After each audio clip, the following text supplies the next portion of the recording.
What's the meaning of bare-knuckle?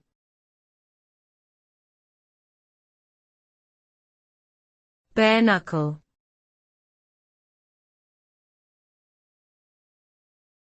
Bare-knuckle.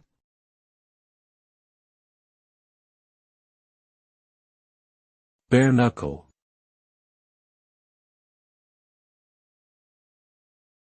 Bare-knuckle.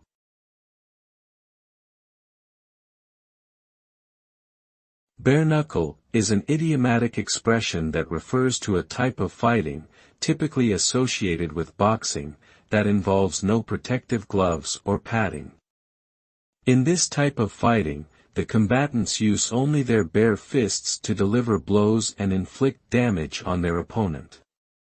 The term can also be used metaphorically to describe situations or activities that are intense, brutal, or without any rules or regulations.